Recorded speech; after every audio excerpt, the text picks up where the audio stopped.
Hello everyone, welcome again in Eng-Man YouTube channel. So in this video, we will continue our learning on gap software for oil network modeling. Okay, so in previous videos, we have completed the generations for IPRs as well as for the VLPs. And now we arrive at model validation to quality check the wells. All right, the model validation is a feature in gap that allows the engineer to verify that the well models are actually able to reproduce the well test data that have been measured in the field. Okay, so now we will use this feature, model validation. Its purpose is for quality checking, and it is the first step to ensuring that the gap model is representative of reality.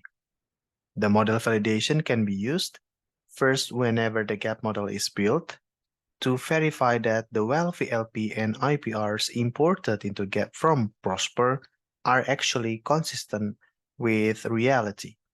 And second, whenever new well tests are performed and you want to quickly validate them.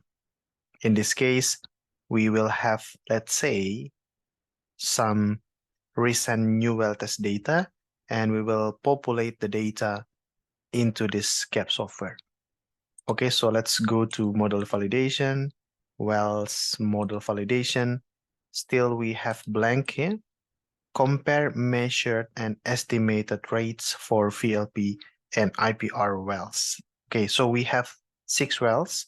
In measured data, we need to populate this table with reservoir pressure data, manifold pressure, liquid rate, water cut, and GOR.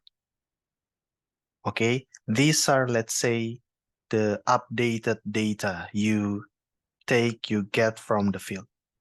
And later, after you press on calculate, then you will have the estimated values with which you will compare the measured data. Okay, so let's fill in the data.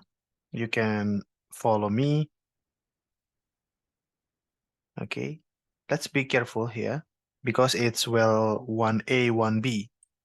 So it's 3,500, and then you can do like this, copy paste, something like that. Okay, and then 507, 205, 413, and then 350, 408, 300. For the liquid rate, okay, and then 7850, 965, 8270, and then 1170. Water cut in percent, still low water cut, and 800, 500. Okay. Now it's going to be tricky. It's 300. Okay, so in our data for well 3B, we input 300. Okay, and then we can now press on calculate. Boom. So, the computation is really, really, really fast. So you can check VLP and IPR, like if you press on plot button, then you will have the IPR, VLP, as well as the intersection. And then this one, good. And then this one there, that one there. Okay, this is the solution. Okay. All right. And then let's see, we have also the difference, like for the liquid rate. The difference for the well 1A, it's just -5 stock time barrel per day. Very small, right? Compared to the liquid rate itself, 7,000. And then this is just -7, 6, 39. Okay, acceptable, 31. But this is huge, -365. It's huge. So if you compare the real liquid rate, the estimated value is 800, whereas the measured rate is 11,170. Okay, so again, it is possible to verify from these results that all the wells match the test data, except for well 3B. All right, so the error is quite good. The difference is quite big. Sorry, it's quite big. What would be the cause of this discrepancy? All right, and let's say if we review the well test data, we observe that the producing GOR is reported to be 300. So let's say the scenario is like this. So we get the well test data from the field, from the operator, that says that the producing GOR is somewhere around, or maybe 300 SCF per STB. However, the reservoir pressure actually has not fallen below the bubble point pressure. So you can see here. So the reservoir pressure is still 3,500. Therefore, the producing GOR should not be lower than the solution GOR.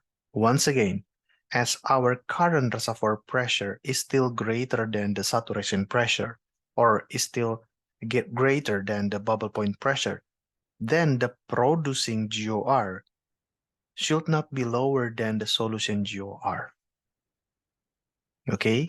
Because we are still above the bubble point pressure. Therefore, we can conclude that the well test data is not actually consistent. It's not consistent. If we modify the producing GOR, say, let's go back to 500, which is actually the solution GOR of the fluid in reservoir B, and we can repeat the calculation. So let's see what happens. Calculate. You see. Now the difference is only 98. The computed liquid rate is 1,268, whereas the measured liquid rate is 1,170.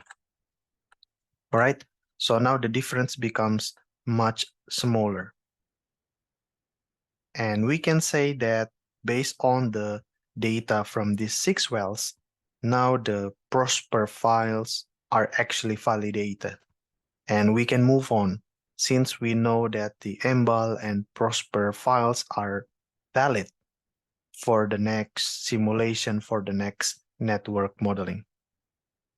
Okay, so I think we can close it. In the next video, we are going to define the pipelines. All right, so that's all. I hope you enjoyed this video. I hope this video is useful. Thank you so much and see you again in the next video. Thank you.